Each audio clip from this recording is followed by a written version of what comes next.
Now, Garrison condemned colonization. In fact, when he went back to his hometown of Boston, he went to a black church and apologized to black people for having ever supported the idea. He said, essentially, I see now that it's your country too. He called for the immediate end of slavery, saying that slavery was a sin in the eyes of God, and that those who practiced it and those who were complicit in it would burn in hell for what they were doing. It was a fiery, radical way to talk about slavery that didn't sound like most of the country's white people. When he returned to Boston, he started publishing his own newspaper, titled The Liberator, which began publication in 1831, again, up in Boston. In the first issue, Garrison said that the issue of slavery was no place for moderation. He said, tell the man whose house is on fire to be a moderate. You can't be a moderate when your house is on fire. You can't be like, oh, I need to come up with a 30-year plan to put this fire out. You need to be urgent, son. That's a quote, let's say. So Garrison said, on this subject of slavery, I will be as harsh as truth and as uncompromising as justice. On this subject, I do not wish to think or speak or write with moderation. No, I am in earnest. I will not equivocate. I will not excuse. I will not retreat a single inch. And I will be heard.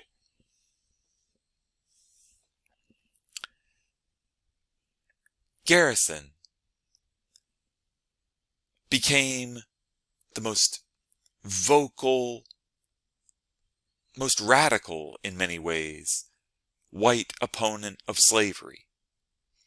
And it was his experiences in Baltimore that had changed him into what he now was. Now, later, that same year Garrison started publishing his paper up in Boston. There was a bloody slave revolt. Let's try it with a V. There was a bloody slave revolt down in Virginia.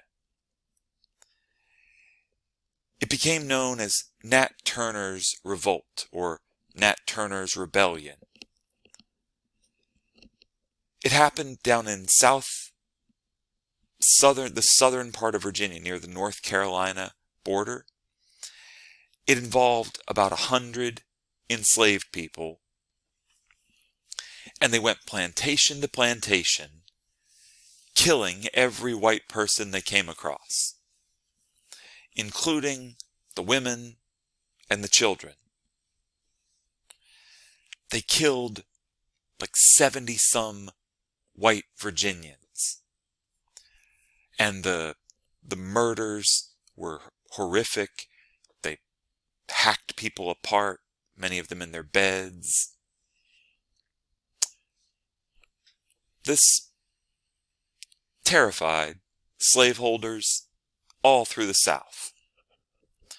Most of them were convinced the answer was tighter control over the slaves.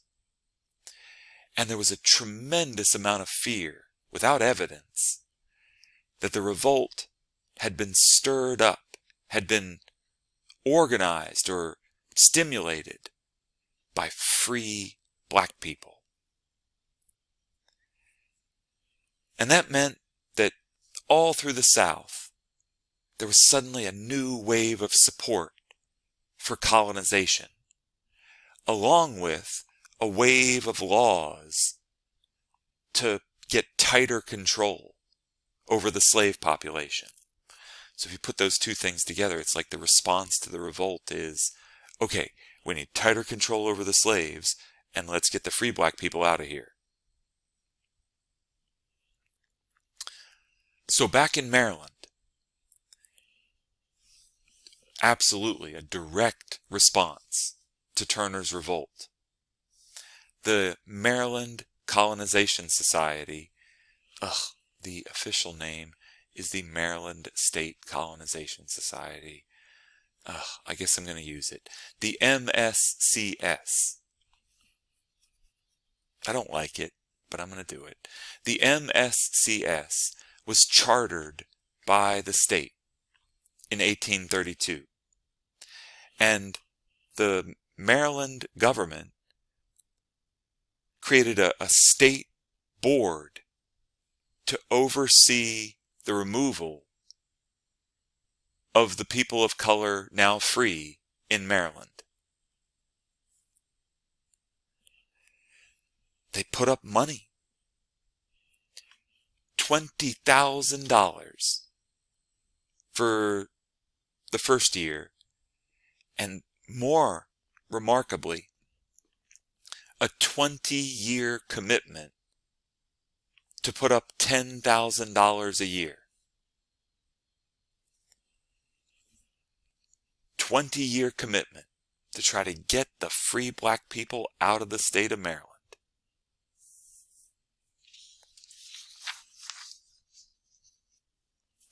The black Marylanders who had been settled in Liberia were generally here close to the capital, Monrovia. Monrovia, named for the former American president, James Monroe. But the MSCS didn't like the fact that they didn't have much say in the Liberian government. So they broke away. In 1833 and 1834, they worked to establish a separate Maryland colony. They got this guy, who they said was going to be, and this is kind of painful, their Leonard Calvert in Liberia. You know how Leonard Calvert led the people who came over and started the Maryland colony? That's what Dr. James Hall was going to be.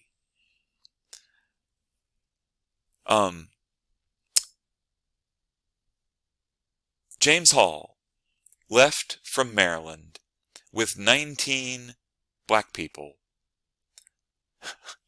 from a few Maryland counties, and they settled here at Cape Palmas, which you can see on the map and here in the picture, in 1833.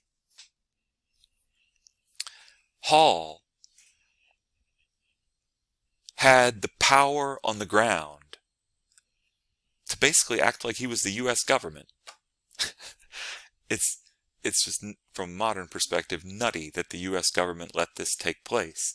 But Hall had the power to sign treaties, to conclude alliances, things that we think are like the U.S. government's job. Unlike the guys who had founded Liberia 12 years earlier, Hall refused to use either alcohol or violence when dealing with native Africans. So he wasn't going to hold a pistol to anybody's head. Instead, he traded a bunch of manufactured goods for access to a few hundred acres at Cape Palmas, which became the beginning of Maryland in Liberia.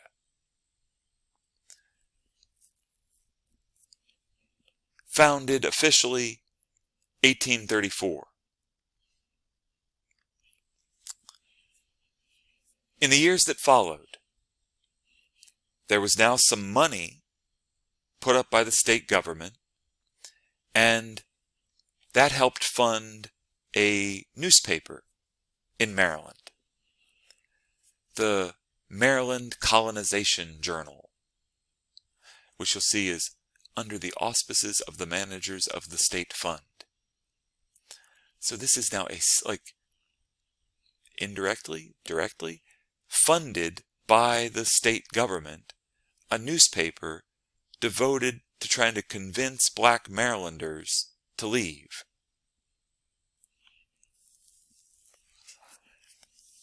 There were other southern states that were considering laws to just force black people to leave.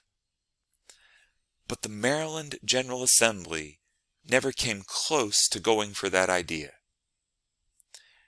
Which indicates that even with all this sense that free black people don't belong here, they weren't willing to make them leave.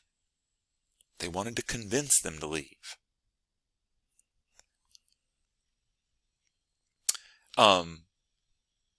Just a quick note, one of the two men who founded Freedom's Journal, remember the paper we talked about back here, was John Russwurm. And Russwurm wound up becoming convinced that the 5 to 10% was right, and that the answer was for black people to leave America. And he wound up going to Liberia, not Maryland and Liberia, but the bigger Maine settlement, and wound up becoming governor of Liberia for 15 years.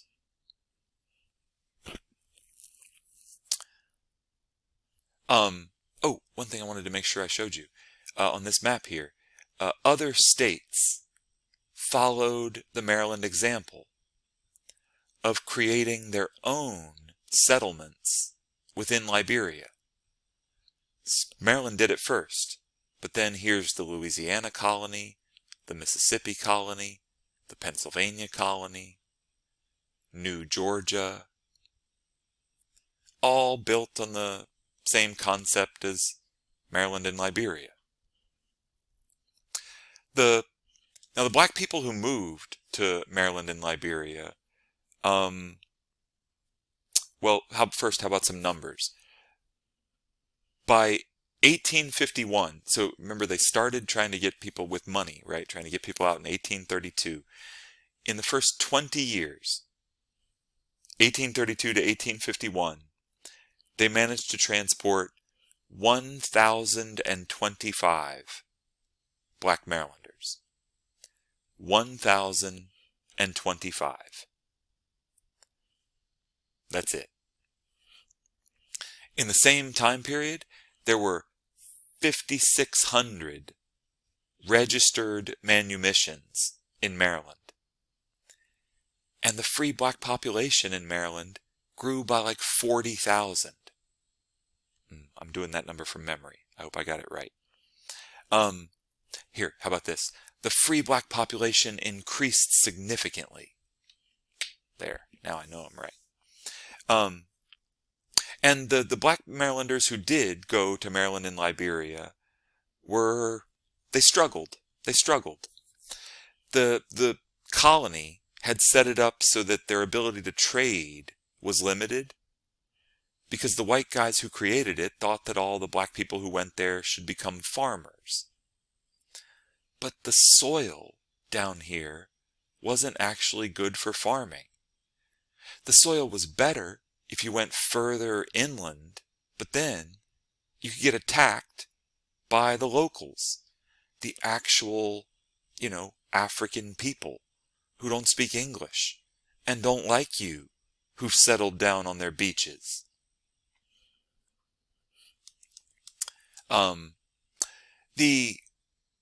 Maryland and Liberia. Oh, sorry, one thing I should have told you before we went there. Remember that when they put up the money in 1832, it was for 20 years? Well, in 1852, that meant the money ran out. And so in 1852, there was a big General Assembly debate about whether or not to continue putting up money. In 20 years, we had gotten 1,000 people out of the state. That's like, what, 50 people a year? That's not going to do it. But after a divisive debate, they ultimately continued with $10,000 a year. Over in Africa, the black Marylanders who had moved to Maryland and Liberia declared their independence from the MSCS in 1854. They wrote a Declaration of Independence, modeled on the U.S. Declaration of Independence. And then they wrote a Constitution, modeled on the U.S. Constitution. And the MSCS let them go. You know, they didn't fight to try to keep possession of the colony. They let them become the independent Republic of Maryland, located on the west coast of Africa. But this was the Republic of Maryland's flag for 3 years. But the Republic of Maryland didn't last long. Without the MSCS, they were threatened by their neighbors, and in 1857 agreed or asked to be annexed by Liberia. And at that point, they became Maryland County in Liberia, which is what this map is showing you. This is a modern map of Liberia, and this is Maryland County. Alright, so next, we're totally changing topics and going to canals and railroads.